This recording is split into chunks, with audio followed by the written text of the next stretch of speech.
Morning Africa, good morning Nigeria. This is Lucy Ora on Daybreak Africa, reaching you live from Television Nigerian Buzofe Hills, Abuja, the television that gives you all the trending news, the exciting programs, and lots more. With me this morning is my co-host. My name is Sophia. It's good to have you on the show. Thank you for joining me this morning, Sophia. You look quite pretty. Thank you. So thank you for joining us. We're going to give you all the trending news that is happening this morning from loads and loads of all the social media gist, the politics, and all loads and loads of things to come. So you sit back, be with us, and the AM News will be joining us just after the break.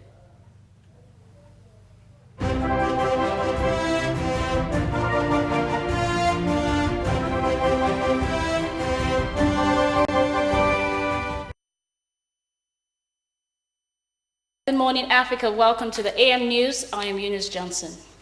Governor Udom Emmanuel of Akwa Ibom has banned all government functionaries, commissioners, special advisors, members, board of and commissions, special assistants, and other personal aides from granting press interviews without his permission. Secretary to the State Government, Emmanuel Ekuwem, gave the directive in a statement made available to newsmen in Uyo on Wednesday, noting that the directive was part of efforts to streamline and ensure a coordinated approach to information management and dissemination in the state. However, the directive exempted the Commissioner for Information and Strategy, as well as the Chief Press Secretary to the Governor, mandating them to continue in carrying out their functions accordingly as the spokespersons to the state government and the governor, respectively. An 82-year-old district head of Bale Gudu local government area of Sokoto State, Ibrahim Aliyu, has been reportedly killed by armed bandits after gunmen came on 6 motorcycles and rapidly set the divisional police headquarters in the area, patrol cars, and some personal vehicles on fire. According to an eyewitness, the attackers invaded the area around 4 p.m. on Tuesday and continued wreaking havoc until some minutes after 5 p.m. Honorable Farouk Bali, member representing the area at the State House of Assembly, who confirmed the attack, said they were all shocked because Bali used to be the most peaceful area in the state, calling on government to take decisive measures that would end banditry in the country. The late district head is survived by 2 wives, 8 children, and many grandchildren. He has been buried in accordance with Islamic rites. President Muhammadu Buhari yesterday inaugurated the governing board of the Northeast Development Commission, NEDC, headed by Major General Paul Tarfa, retired, as chairman with the mandate of rebuilding the Northeast ravaged by the Boko Haram insurgency. Inaugurating the board at the Council Chamber Presidential Villa, Abuja, before the commencement of the weekly Federal Executive Council meeting, the President said the establishment of the Commission was in appreciation of the massive electoral support he received from the zone in 2015 and 2019 general elections. The board, the President said, would be the focal organization to assess, coordinate, harmonize, and report all the intervention programs and initiatives of the federal government to avoid duplication of efforts and waste of scarce resources, adding that the inauguration of the NEDC was in fulfillment of the pledge of his administration to the people of the Northeast geopolitical zone as part of the strategy for regenerating the socio-economic potentials of the geopolitical zone after the devastation of the Boko Haram insurgency. Litigants at the Delta State National Assembly Petitions Tribunal have been warned against making advances of inducements towards any of the tribunal members. Chairman of the tribunal, Justice A.M. Abubakar, who gave the warning at the inaugural sitting in Asaba, urged both petitioners and respondents not to contemplate the idea, threatening that severe sanctions await anyone who attempts to induce the panel. Abubakar said judges sitting on the panel do not have any agent or representative, stressing that the tribunal will be run in an open and transparent manner. And that's Daybreak Nigeria AM News. It continues shortly with Lucy and Sapphire. Mind if I join also that you both look awesome this morning. Thank you.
to Daybreak Africa. If you're just joining us, this is Daybreak Africa, reaching you live from television, Nigerian Guzope Hills, Abuja. I was talking about, we had a lot of things going on this week, and I went through some of the reports, and I keep seeing that a lot of people are attempting suicide now in the country. Like, it bothers me because I don't know why. I keep thinking about it. Why would a young girl, a young man, want to commit suicide? Well, Lucy, talking about that, waking up to see all the social media posts and people committing suicide everywhere, it's kind of a big deal, I think. But the thing that we should understand is happiness is free. Happiness is for every man. That's true. Happiness is you. Happiness is me. It's my responsibility to make myself happy. Nobody can make me as happy as I want to be. So if I feel that because of what the present situation of the country is, or probably I don't have a job, or probably I don't have a place to stay, or I can feed my family, or I can send my kids to school, and then you commit suicide, I mean, it's all going to just kind of compound the whole problem, and it's still going to keep revolving around. But you can bet me that this country is so tough. Like, sometimes you find out someone just graduated, first class. You find out, I've seen someone who has graduated for 5 years, first class, without a job, without even nothing to show. Well, that's why the trend goes that school is a scam, but we still would wave off that fact. But the truth is this: every man have his own problems. I mean, that's true. You just have to make yourself happy. You just have to wave this whole thing off and be happy. That's the... Okay, let me ask you something. Give me example of me being in the house, no light, no water, no electricity. Sorry, I talked about that earlier. Right. No job. Yeah. So take a walk. I mean, just take a walk. How would that actually... You don't have all of those things. Take a walk to bad road. The roads are not even tarred. Oh, well, that's why we have the gift of nature. I mean, the air is free for us. Just take a walk and just clear those things off your head. It's going to help. I really don't know. I know that I for some time, I have seen and I have understood and I have followed the trend of people saying, you don't know what I'm going through. It's not been easy with me. It's not been easy with everybody. We all have our problems. We all have the troubles and all the trauma and all of that we go through. But in all of this, you can't, I mean, the normal saying and just saying that goes that I can't come and kill myself. Hello? Like, seriously, we can all go through that every time. That means at the end of the day, you're trying to say the best things in life. Keep yourself happy. Yeah. So we're going to take you now to the newspaper review. You know how we do it. We go to the streets and we review the newspaper with you. Victor is there to show us what he has for the morning. Good morning. It's a very beautiful morning here in central area Abuja. And today we are at the National Secretariat to take our newspaper review. So behind me here, on the other side of it, is the famous Eagle Square, where all of the most important democratic events always get to happen here in Abuja. And a lot happened. Something major, something big happened in Kano State yesterday. And we'd like to see how the newspapers captured it today. Please, let's take a look at the newspapers for today. And as you can see, most of the newspapers have the same headline capturing what happened in Kano State yesterday. And let's just kick it off with this day and see how this day was able to capture that event in Kano State yesterday. The major headline there, the screaming headline: finally, Ganduje moves against Sanusi, breaks Kano Emirates. Signs B caving out 4 new Emirates. And that's in Kano. So it means that Sanusi doesn't get to become, is no longer the emir of Kano State, is now an emir of one of the Emirates. Moving on, you have micro pension. I'm sorry, that story of it, you can find it on, it continues on page 6. Micro pension, Pencom targets 3 trillion assets, 20 million contributors. All right, see 4-year reports. See 4-year report card of Team Buhari 2015 to 2019 part 5, and that is on page 18 to 21. Above the masthead, you have eschew Eschew prejudicial public analysis. Tribunal warns lawyers. Fixes Wednesday for pre-hearing session on articles petition. Women protest over PDP candidate. And that story also continues on page 6. And that is for this day. Let's look at leadership. Leadership has the same headlines on the same event that happened in Kano yesterday. Kano government weakens Emir Sanusi's powers, splits Emirates, creates Rano, Gaya, Karaye, and Bichi Emirates. So if you want to know which of these Emirates Sanusi heads right now, you have to get today's leadership and turn on to page 4.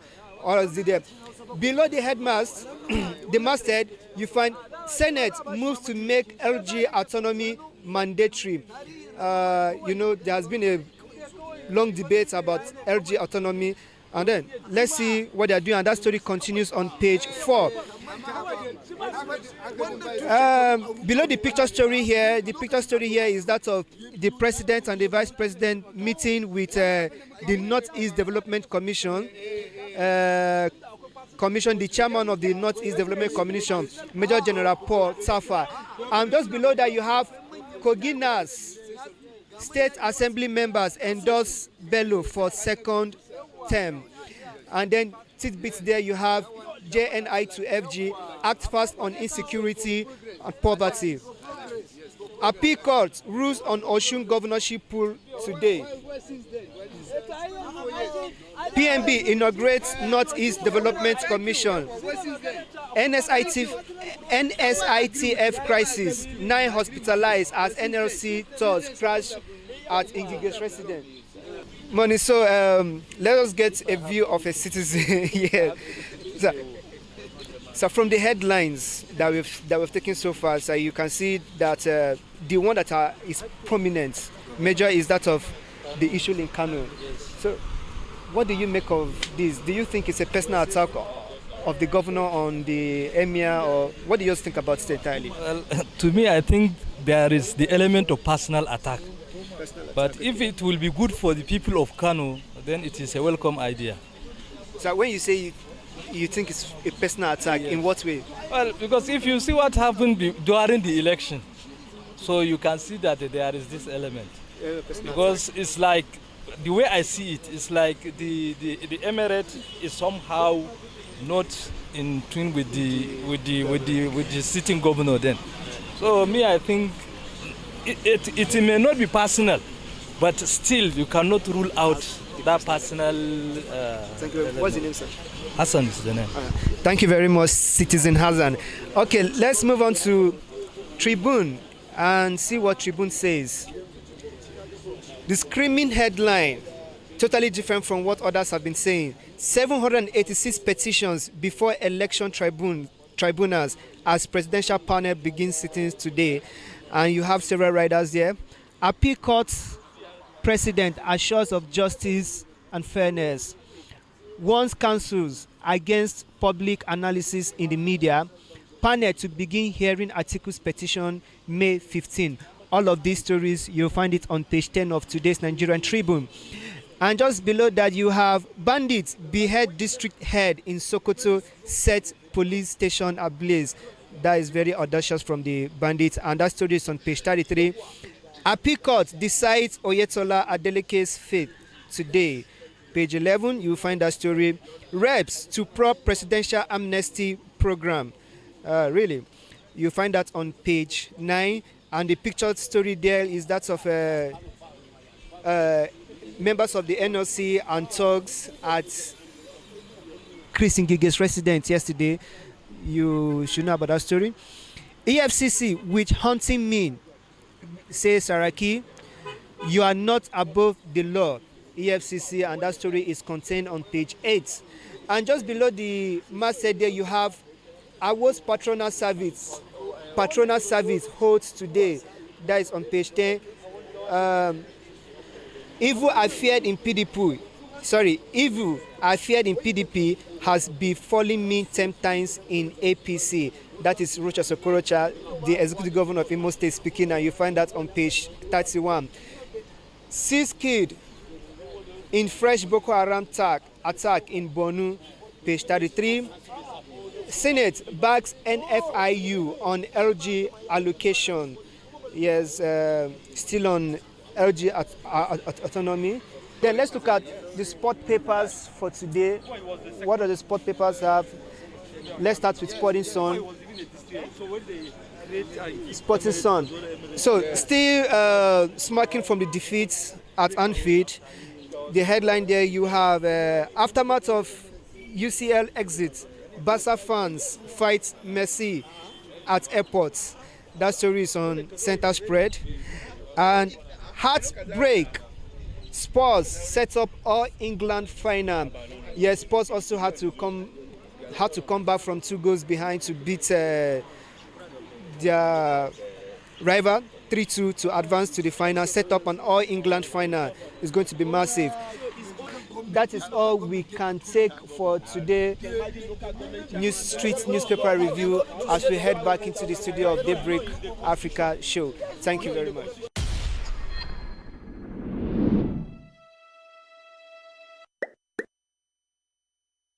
Thank you, Victor, for that newspaper review. You know, just like we always do, we're going to take you right straight to healthy living. Healthy living is going to be talking about ulcer.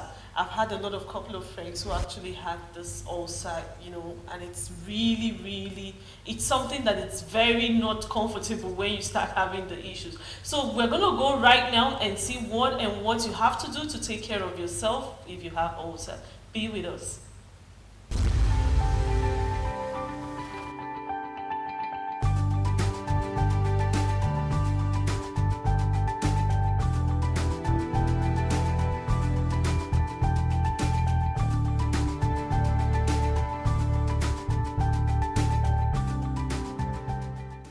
Hello and welcome to this episode of Healthy Living on Television Nigerian. Today we'll be looking at a common health issue known as stomach ulcer. What is stomach ulcer? When an individual has an ulcer, it means there is a sore area on your body, especially on the surface of an organ inside the body, which is very painful and may bleed or produce poisonous substance. Stomach ulcers are sores in the lining of the stomach or small intestines. They occur when the protective mucus that lines the stomach becomes ineffective. It can also occur when there is a sore in the abdomen. A stomach ulcer can also be referred to as peptic or gastric ulcer. Now let's look at the symptoms of stomach ulcer. We have indigestion, nausea and vomiting, unexplainable weight loss, poor appetite, pain in the stomach region, and lots more. Causes of stomach ulcer: excess use of painkillers such as ibuprofen, aspirin, and lots more. Excess intake of alcohol. When an individual smokes too much, it can also lead to peptic ulcer. Lack of good diet. Excessive consumption of peppery foods such as chilies, hot pepper, and others. We will go to the treatment of stomach ulcer. Using antibiotics is one of the major ways by which we can treat ulcers. Antibiotics helps to reduce, block, or neutralize stomach acids. Flavonoids are referred to as gastroprotectives, which means they defend the lining of the stomach and could allow ulcers to heal. They are also effective in the treatment of ulcers. Flavonoids are present in foods such as legumes, soybeans, apples, berries, and others. We have probiotics. Probiotics are another means of treating peptic ulcers. They are the living bacteria and yeast that help keep your digestive system moving.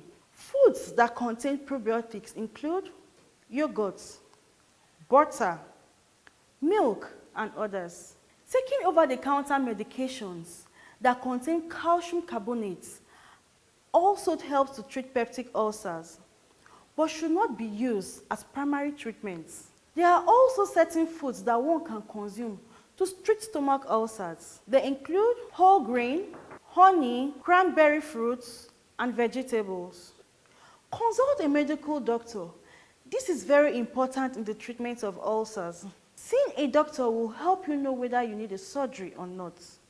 Medication should be taken according to prescriptions.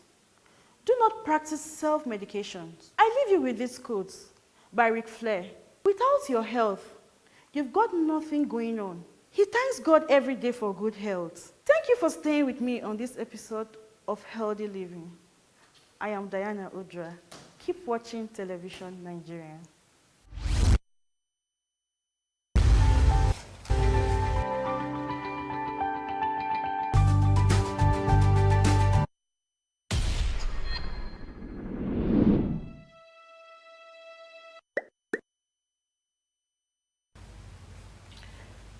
Hello viewers, it's still Sapphire.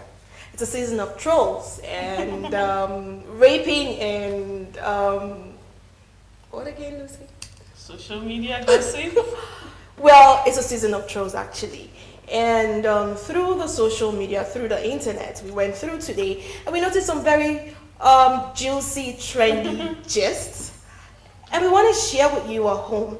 Now, the thing is, through the social media this morning, we noticed that Simi Sola, our own singer Simi Sola, had a confrontation on the social media with one of our fans because of the new nose ring she popped into her nostrils. And but really, it seems Nigerians, we don't know how to actually. well, the guy was actually advising her, and that was one that I was now wondering where what they call him now. Adekule Gold is. That's supposed to be her husband. Yes. I saw that, and it's like why won't people just mind their business? Going to the extent of saying that he can't date someone with a nose ring. Like seriously, can Simi And Sola actually? I love the response from her actually. Well- She gave it to him as his. Simi, as little as she is, or as petty as she is, she's quite a talker, and well, she gave it to him right there. That's true. Because you find out a lot of people, what they do on social media is they feel they can bully the stars. They feel because you're a public figure, they can say anything to you. Well, social media has in a way brought everybody together and made us just so normal. We can actually send a message to Buhari all the way from the social media, and it's just quite easy. Yeah. Again, we would like to swap enough of Simi Sola. Of The course. whiskey, our own whiskey, and the Davido trend. Yeah, that's like, when I look at it, I'm like, so fans actually go Okay, to this extent. The thing is, I think we should explain to our viewers at home. One of the Davido's fan, supposedly, Shokishita, that's the name, Yeah, Shokishita, attacked Wizkid on social media, saying that Wizkid doesn't pay his dues to the Surulere guys, right? And the Shita Surulere guys, and he was attacked on the social media. Now, after a while, Wizkid's fans attacked Shokishita. Barua, that's the guy's name, yeah?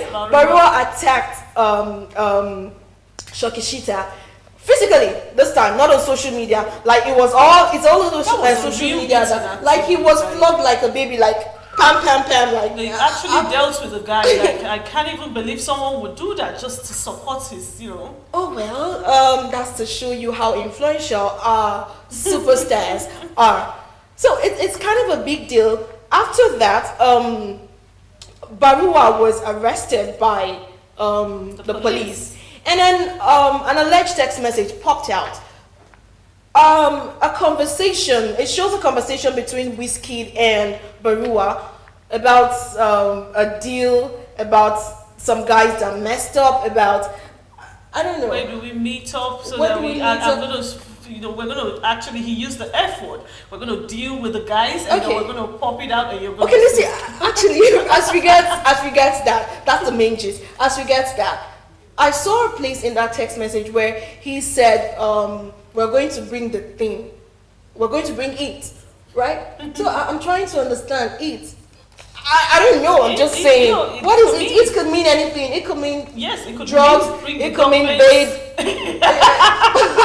It could mean documents, actually. Let's look on the bright side. It could mean documents. I'm just saying, I mean, we should hit the whole point, right? But But the thing is, I feel for me really, any message could pop up. Anybody can save anybody's name as Whiskey. I can actually save your name as Whiskey. So it really could not mean that Whiskey knew about it. That's my, my take on that. But what I'm saying is somehow this message popped out. Somehow it will get to where it popped out from.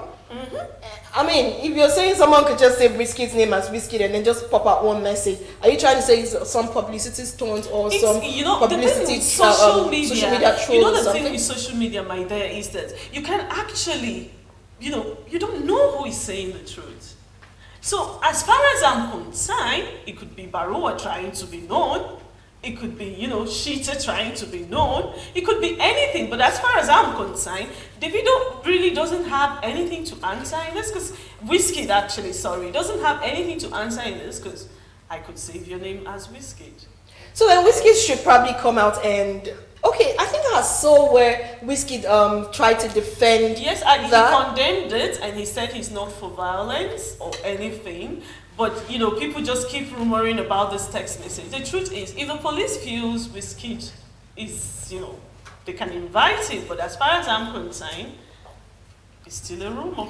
So, are you saying we should waive off the fact that Whiskey is guilty of this? Of course. Do you have any proof beyond a text message? You and I know that people... from every evidence of, from everything that goes out there, there's always an evidence of truth in it, from every lie, from every rumor, from every whatever. It could be that he had a discussion with Whiskey. We're not taking that out of the way. But it could mean they're not talking about the guy. Because you know how social media is. You know how we are on social media. So what I'm saying is basically Whiskey should come out and defend this whole thing, because probably not just saying that, I don't stand for violence and blah blah blah blah. He should come out and probably say, okay, no, I didn't send Barua, or no, I didn't send Chukashita or whatever. That's kind of a strange name. I understand, but that's, at the end of the day, social media is filled. That's the way I feel. Social media is filled up with a whole lot of gossips, a whole lot of things, and you can't actually, hold on to anything and say this is what happened. As far as I'm concerned, I'm still a fan of Whiskey. Right. Okay, I'm nobody's fan. Like our president said, I'm for everybody and I'm for nobody. I'm basically fan, and I'm also Davido's fan. So we strolled down to Ghana. And then we saw. I'm sure you have seen the trending gist, right? About one and so-called Pastor Obinim, right? Yeah, I had to lay with a lady to make. Okay, let's give our viewers the gist. Pastor Obinim is probably a Ghanaian pastor, or a pastor based in Ghana, but the news have it that he's a Ghanaian pastor. He slept on a couch with a woman just so the woman can get a husband, get herself some man to call her husband. And it was live in the church during the church service. Yeah. And then what baffled me most was that everybody was shouting hallelujah. So, I don't know. I really want to get this thing. Is it that we now have some kind of society or some kind of setting that now answer church as a name, aside the normal churches we grew up to meet, the normal setting of what the church should look like? I think what is going on really is that a lot of people now want, I don't want to use the wrong words, but I think in Africa, we're beginning to really care more about achieving things without hard work. A lot of us think it's by sitting in the church from morning to night. Don't get me wrong, the Lord does miracles, and He's still doing miracles. Of course He does. But the point is, you don't sit in the church and expect miracles to fall. You know what I mean? It's just like the lady that laid with the pastor. Yeah. How could that possibly bring a husband? She could, I feel there are lots of ways, by engaging yourself. There are gym, there are dating sites, there are lots of things you can do while you pray for the right man to come. So I feel the pastors are beginning to, use a little bit of our brain in that let's digress a little, Lucy. Are you trying to say that if I'm looking, I'm not saying I'm saying that, but I'm just trying to ask you, because it seems like you're kind of professional in that. But are you trying to say that if I'm looking for someone, Mr. Right, I should probably go to some date site? Of course, there are places you can go and, I feel the truth is that the husband doesn't come knocking at the door because he Right. doesn't know there's a pretty girl in that room. What does the husband do? The man hangs out, he goes to fancy restaurants. You know what I mean? So I He don't goes- have the money to and go the to men- fancy and the men restaurants. wants to How am I have supposed 6 to- packs these days. They're at the gym. They of course at the church. So you mean if I need a guy with a 6-pack, I should go to the No, I gym? should go Oh, there. to the gym. So that's exactly the thing I'm saying. Right. In Africa, people are beginning to get it wrong. You actually need to do the right things. And the right things, it doesn't mean you can't find husband in the church. Of course you can find husband. But the pastor, for crying out loud, Well, it's really amazing. I'm wondering, how did the chair even contain the both of them? It's really something to bother our heads about. I really can't get it right now because he was lying down and then their boots were... Okay, I think we should just wait. Just leave it alone. Yeah, where it is. right. Okay, that takes us to the next gist about rape. Right. You know, on social media, there's this guy called Alino or something. I saw the name like Knakuma. I had to write it down. It's kind of very, very strange name. Yes. Knakuma Aniso. Yes. Right? 27-year-old Jenukwan Bayelson, I suppose. It's Yenebo Bayelsa, yeah. Yeah. And then he had a couple of ladies come up and accuse him of rape. In fact, one actually accused him just this May, you know, that he raped her under the bridge. And this is a very touching story because it boils down to, I keep wondering, what goes on through the heads of these men? Like, what are they thinking?